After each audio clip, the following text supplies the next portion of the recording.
Welcome, I'm Richard D. Hall and I'm here in Portugal, Praia de Luz. Now the reason why I've come here is because I'm making a series of documentaries about the Madeleine McCann case. Why am I making programs about that? Well, it's because I'm sick and tired of misleading media headlines about the incident. In these films I will expose the hard facts about the incident and also what has happened since the incident. The documentaries clearly show the last place to get truthful information from is mainstream media, and I will also expose those who are controlling mainstream media.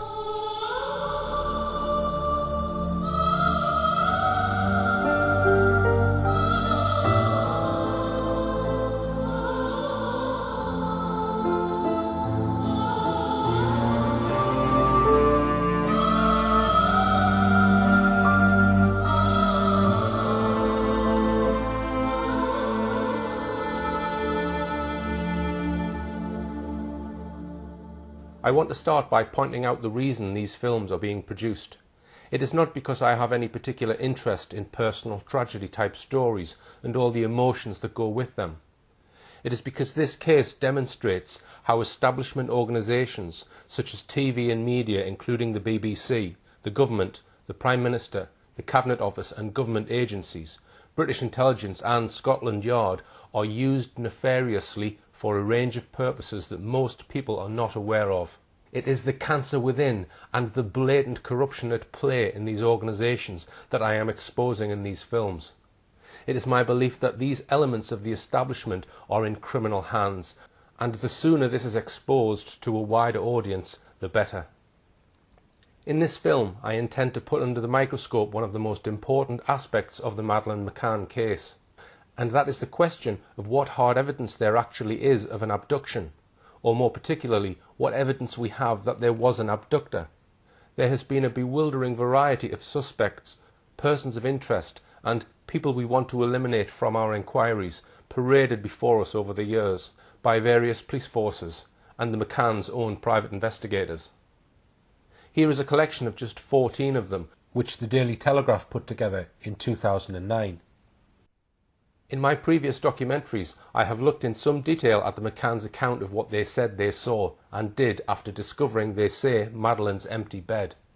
I examined the contradictions, the changes of story and the physical evidence of what the police found, or didn't find, in the McCann's apartment.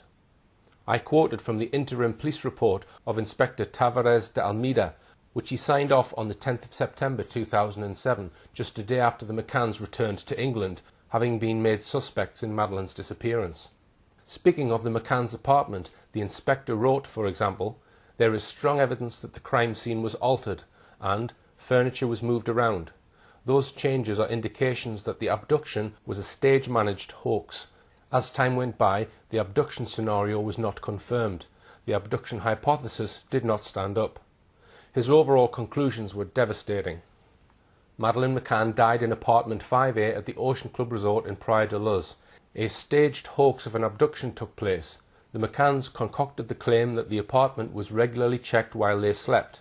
The McCanns concealed their daughter's corpse. From what has been established up to now, everything indicates that the McCanns, in self-defence, did not want to deliver up Madeleine's corpse. There is therefore a strong possibility that it was moved from the initial place where she died. We know from the Portuguese police reports, which were publicly disclosed on DVDs in July 2008, that there was no physical evidence of an abductor. No fingerprints, no DNA, nothing in the apartment that suggested an intruder. We saw in my previous film how the McCanns spoke to friends and family who then told the media that someone had jemmied open the shutters and broken them. This was then proven to be false within the first 24 hours. The McCanns later made the claim that the abductor, as he removed Madeleine from the apartment, may have opened the curtains, window and shutter as a red herring. In order to sustain a claim that Madeleine was abducted, evidence of an abductor is required. The McCanns got it from one of their close friends, who was on holiday with them, Jane Tanner. She said she had seen an abductor the evening Madeleine disappeared, at about 9:15 p.m. And 5.5 months later, the McCann team produced this image of him. What I intend to show in my film is that this so-called abductor, said to have been seen by Jane, was most likely bogus, a phantom. I will also reveal startling evidence about how her description appears to have been originated by examining the claims of a German resident, Nuno Lourenço de Jesus, who was on holiday with his Portuguese mother in Sagres, about 15 miles from Praia de Luz, where the McCanns were on holiday. He claims that days before Madeline was reported missing, he saw a man photographing children on Sagres beach, who later tried to kidnap his daughter. I will call this man Sagres Man, and in a moment I will name him. Finally, in my film, I will deal with the claims made on BBC's Crime Watch programme in 2013 by a former head of Scotland Yard's Madeleine McCann investigation, Detective Chief Inspector Andy Redwood, that he had now, after 6 years, found the man allegedly seen by Jane Tanner. He said it was a man who had been carrying his young daughter home from a night creche that evening. On top of that, DCI Redwood resurrected on Crime Watch a claimed sighting of an abductor by an Irish family, the Smiths, from Drogheda, claiming that this man was now the central focus of his investigation. I will examine Scotland Yard's claims in great detail. To be clear, what we have is 4 separate claims of an abductor. These I shall call Sagres Man, allegedly tried to kidnap a young girl from her parents on the Sunday before Madeline was reported missing. Tanner Man, a man carrying a young child allegedly seen by the McCann's friend Jane Tanner. Smith Man, a man carrying a young child allegedly seen by members of an Irish family. And finally, Creche Man, the man Scotland Yard say was the man really seen by Jane Tanner. Jane Tanner's description of a man carrying a child was the first in time to be reported. The police were told about it soon after they arrived, late in the evening on the 3rd of May 2007, the day Madeline was reported missing. Her sighting was reported to Jerry McCann and the other members of their group, known as the Tapas 7, on 2 timelines scribbled down by Jane Tanner's partner, Dr. Russell O'Brien. They were written down on the ripped-off cover of Madeline's Sainsbury's activity sticker book. These scribblings were allegedly done in a hurry that evening, or possibly before that evening. We don't know who ripped off the cover of Madeline's book, as no one has told us. Most likely either Madeline's mother or father, Jerry or Kate McCann. A staggering 5.5 months later, a sketch of this man was finally produced by a lady called Melissa Little, who the public were told was an FBI-trained forensic artist. If we look at the 2 timelines, we see on the first one the entry 920/5 Ella, crossed out, Jane checked 5D, sees stranger and child. 5D is the apartment of Russell and Jane. Then on the second line, this is changed slightly to 9:20 p.m, Jane Tanner sees stranger walking carrying a child. Later, the McCanns and Jane Tanner pinpointed the time of this alleged sighting to 9:15 p.m. rather than 9:20 p.m.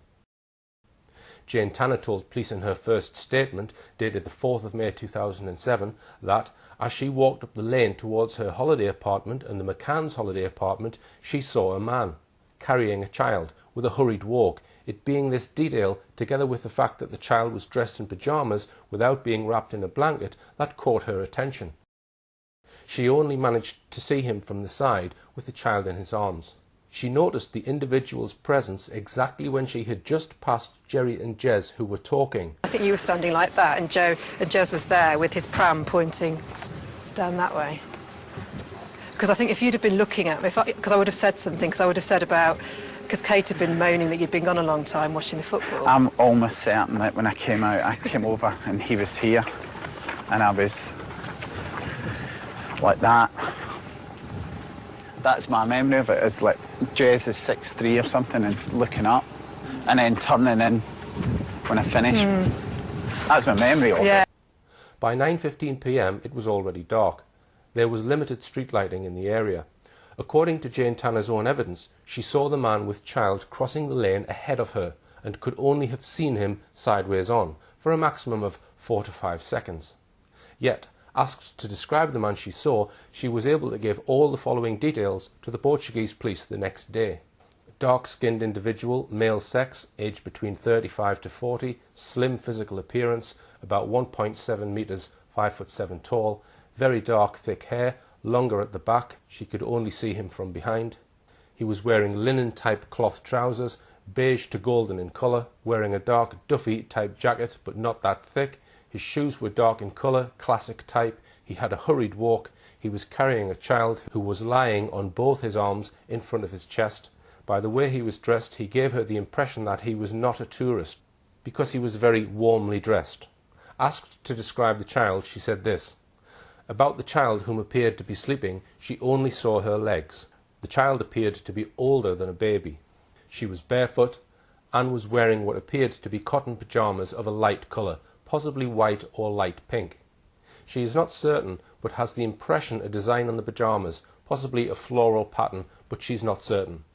Her statement adds, as regard these details, she does not know what Madeline was wearing at the moment of her disappearance, because she did not talk to anyone about this.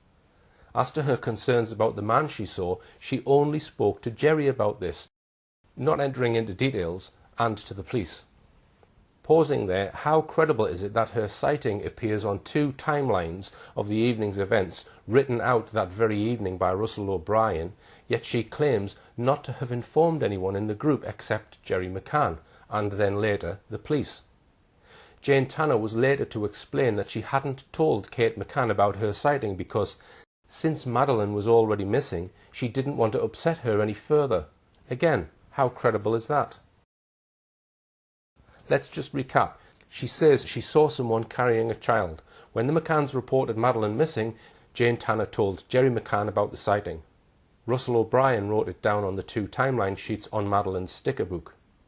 It must be perfectly obvious that a group of people worried sick about a missing child, one of whom had allegedly seen a man carrying a young girl clad only in pyjamas, would immediately have got together with Jane and fired question after question at her, such as, how old was the child? What was she wearing? What was the man wearing? What did he look like? Which way was he heading? Was anyone with him? Yet, according to the McCanns and Jane, this never happened. You would also expect the rest of the group to ask Jerry, Kate, what was Madeline wearing when she was taken? Yet in Jane's statement, as we've just seen, she said she, Jane, does not know what Madeline was wearing at the moment of her disappearance, because she did not talk to anyone about this. But she does admit that she spoke to Jerry about her sighting. Again, how credible is it that Jerry didn't ask her exactly what the child was wearing, or that Jane didn't tell him everything that she claimed to have seen? A search for Madeline had begun sometime after 10:30, when the McCanns first reported Madeline's disappearance to the management of the Ocean Club and to the police. Villagers turned out to look for her. Some of them were searching all night. None of them seemed to have been aware that there had been a report by Jane of a man with a child walking away from near the McCann's apartment in a southeasterly direction, as she claimed. Had that information been given out, it might have helped the searchers to narrow the field of search. 6 days later, on the 10th of May, Jane Tanner made a further statement to the police. In part of her statement, she elaborated further on her claimed sighting as follows. She can only affirm that the man that she saw carrying the child was in her belief associated with the disappearance of Madeline Beth McCann. Confronted with the information that the tracker dog teams had followed the scent trails, in which, purportedly, Madeline Beth McCann had not passed the intersection where she indicated a man carried a child, she affirmed immediately that she was not lying, maintaining the honesty of her initial version. That indeed there had passed in front of her a man carrying in his arms a barefoot child. At the time she had not paid him much attention, because it is common at the Ocean Club for children to pass in the arms of their parents between the creche and their respective homes, when they have collected them from babysitting service. Only it was strange that the child had no cover blanket, and the way the man walked rapidly, and how he was dressed. The trousers were slightly wide, their entire length being straight. They, the trousers, were as to colour identical to courtesite, a type of floor covering, chino style. As for the coat, it was dark coloured, seeming to be the same material as the trousers, it being a type of anorak. As for the footwear, she relates that she cannot confirm with certainty, but they were shoes which enabled the man to be fleet-footed. Okay, so let's now look at how Jane Tanner has suddenly elaborated on her initial description of the man, adding all these extra details. The colour of his trousers was the same as courtesite. The style of his trousers was chino style. His coat was dark. His coat appeared to be of the same material as his trousers. The coat was a type of anorak. The shoes were of a type that enabled the man to be fleet-footed, whatever that means. How could she now remember these additional details? Could she really have deduced, only seeing the man for seconds, that his jacket or anorak was made out of the same material, that the trousers were chino style and the colour of quartzite? Remember, she only saw this man for 5 seconds at the most. And what is meant by shoes of a type that enabled the man to be fleet-footed? We now know that the Portuguese police were uncertain about Jane Tanner's evidence from day one, and that's why the public never knew about it for over 3 weeks. If we refer back for a moment to the extensive report of Inspector de Almeida, we can soon see why. Here are some extracts from his report. The child's parents immediately attributed her disappearance to the action of a third party, promoting the scenario that she had been abducted. The family publicised their claim that Madeline had been abducted in a manner that had never been seen before. The very next day, British television stations led their broadcasts with the news of Madeline's disappearance. The media presented the abduction as truth, although we were looking at other scenarios. As time went by, the abduction scenario was not confirmed. For instance, no ransom was ever demanded in exchange for information by the alleged kidnappers or for the child herself. Still, considering the evidence of Jane Tanner, we continued examining the possibility that Madeline had been abducted. She said she saw someone crossing the street in front of her. This information occupied us for a long time. This may be an example of how information that is not correct may not only delay the investigation, but could even have led to losing the little girl. Jane Tanner insisted her account was true, but there was a discrepancy about the moment Jane Tanner allegedly saw an abductor between the statements of Dr. Gerald McCann and Jane Tanner. They claimed to have passed each other only feet away, yet failed to see each other. Even the exact location where they supposedly crossed each other's paths is not very well defined by either. Also, the precise moment when Jane Tanner chose to make her statement about what she had seen, and her explanation for choosing that moment, is unreal. It is not easy to accept that any witness from the group, on seeing someone with a child in their arms walking away from the McCann's apartment, didn't act and speak immediately. Then there is her description of the abductor being altered or perfected. These reasons mean there is little credibility in what she says. Furthermore, Jane Tanner says that when she saw the man with the child, another man, Jeremy Wilkins, was talking to Jerry, but Wilkins doesn't remember seeing her either. Moreover, Jane says that she was on one side of the street, but Jerry says they were on the other.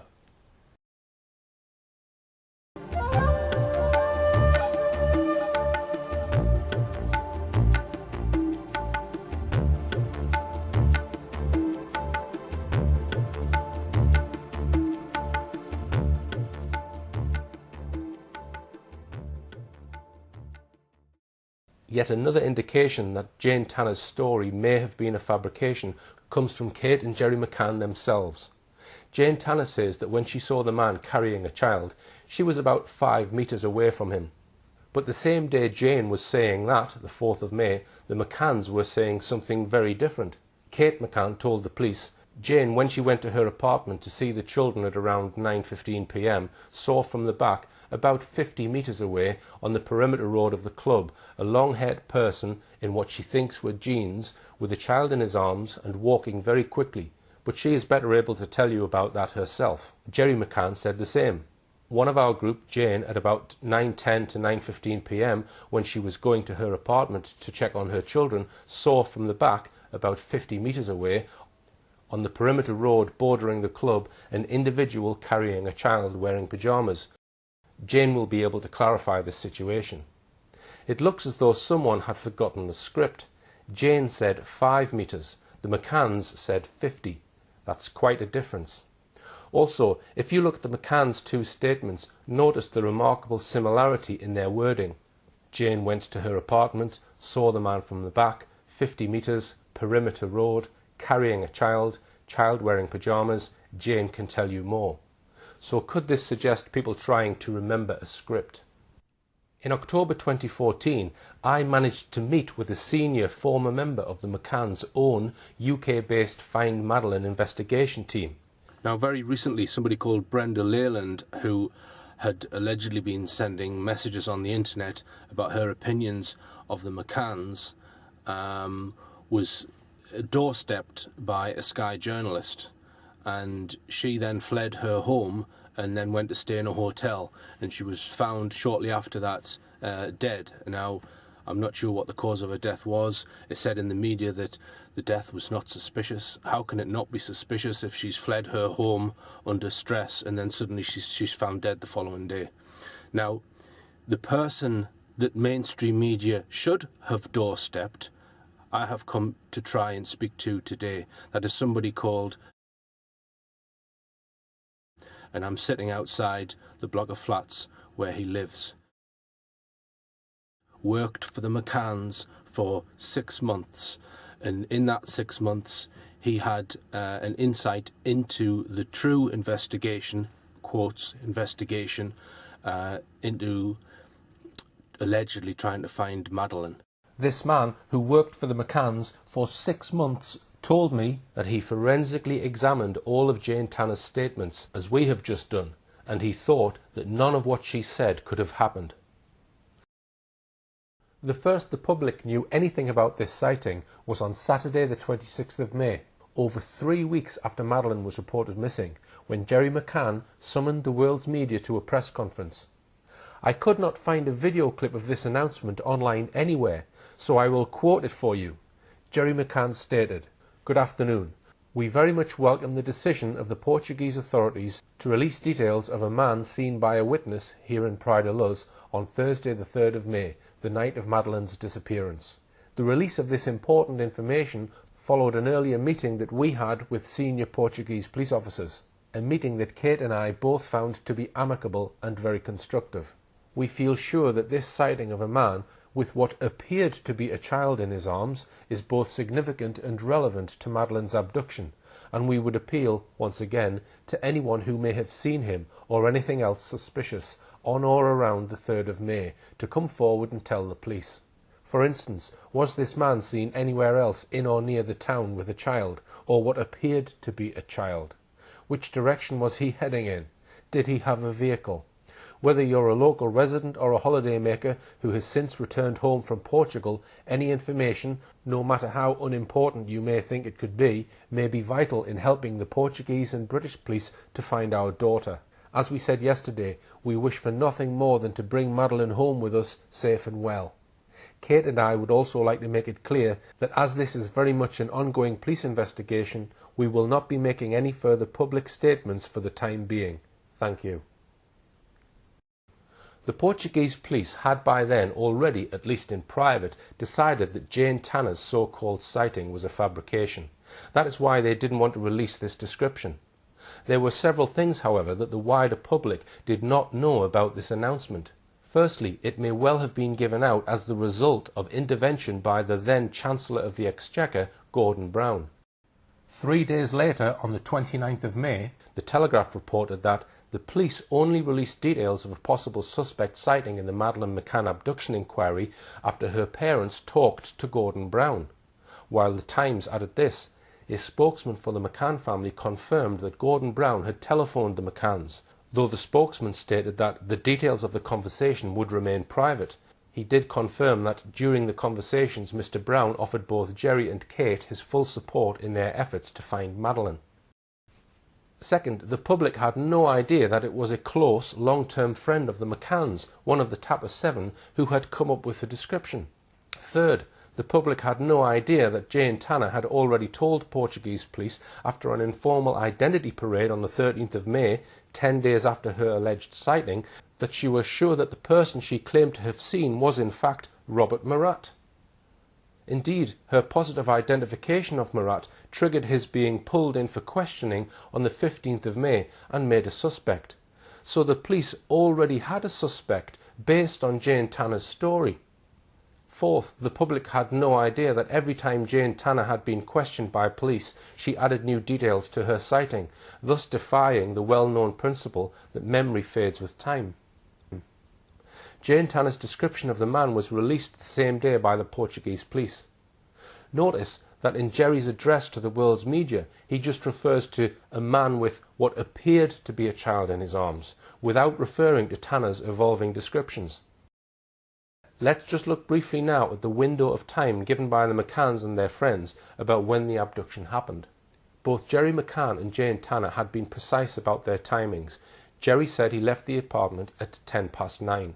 Jane says she saw him tan a man at 9:15 p.m. This left a window of less than 5 minutes during which the abductor would have had to accomplish the following: pick an opportunity to enter the apartment immediately after he had seen Jerry McCann leave the apartment at 9:10, walk through the open patio door without being seen, find Madeline in the dark, pick her up without waking her or the twins, without leaving any forensic trace on the bed or anywhere else, open the window without leaving any fingerprints, open the shutters from the inside with nobody hearing him do so, and once again without leaving any fingerprints, leave the apartment without being seen by anyone except allegedly for a few fleeting seconds by Jane Tanner at around 9:15 p.m. In addition to all this, the McCanns on many occasions raised the possibility that whilst he was in the children's bedroom, he also stopped to sedate all 3 children. It wasn't until the 25th of October 2007 that the McCann team got round to issuing a sketch of Jane Tanner's alleged abductor. That was a total of 25 weeks after Madeline had been reported missing. It was of a faceless man seen from the side. And of course, this man has never been found. Unless, that is, you believe what DCI Andy Redwood of Scotland Yard told 6.7 million viewers on BBC Crime Watch on the 14th of October 2013. I will come to that very important subject later on. But for now, with that background about Jane Tanner's claimed sighting out of the way, I can now consider another claimed sighting that week, which was to assume major importance on the second day of the official police investigation. This was a sighting of a man I am calling Sagres Man. There is quite a bit about Sagres Man in Dr. Gonçalo Amaral's book, The Truth of the Lie. This sighting made a deep impression on him, as we'll see in a moment. Sagres, by the way, is a small coastal village about 15 miles west of Praia de Luz, where the McCanns were staying. It is on the extreme southwestern tip of Europe, exposed to strong winds much of the time. Its small beach would be very unlikely to have many holidaymakers on it in April. So let's start with what Dr. Amaral says in his book about the Sagres incident. Information from Sagres tells us that an individual was caught in the act of taking photos of several children on the Moretta beach, and in particular of a little girl aged 4, blonde with blue eyes, who looks like Madeline. It was the little girl's father who noticed him. This 40-year-old man wearing glasses tells the investigators that the photographer tried to kidnap his daughter in the afternoon on April the 26th in Sagres. He allegedly then fled in a hired car with a woman in the passenger seat. The stranger did not look like a tourist. Brown hair down to his collar, wearing cream-coloured trousers and jacket, and shoes of classic style. This report reminds us of the individual encountered by Jane Tanner in the streets of Villa de Luz on the evening of Madeline's disappearance. We circulate a photo, which we obtained thanks to a surveillance camera in a Lisbon shopping mall amongst holidaymakers, clients and employees of Praia de Luz restaurants. Fruitlessly, nobody saw them. On the other hand, employees of the restaurant they usually went to in the Burgar Budens area remember them. Fortunately, no one else has yet occupied the apartment the couple stayed in. It's low season. We go ahead with a thorough search, looking for evidence of a child's presence. Shoe prints, fingerprints or footprints, nothing. We then gather various hair samples, doubtless coming from adults, and notice drops of blood on a kitchen unit. Nothing conclusive. It's probably from an everyday domestic accident. First, I note that Gonçalo Amaral gives a very specific date of this incident, Thursday the 26th of April. That's very strange, because as we shall see in a moment, the witness to this alleged child snatching, Nuno Manuel Lourenço de Jesus, I'll refer to him as just Nuno Lourenço, states in his evidence specifically that the alleged incident happened on Sunday the 29th of April. There is no obvious explanation for this discrepancy of 3 days. Amaral's book places the incident on Thursday. Nuno Lourenço says Sunday. I refer to this as the alleged incident because, as we shall see in a moment, there are real doubts about whether the incident as reported, or rather 2 separate incidents, actually happened.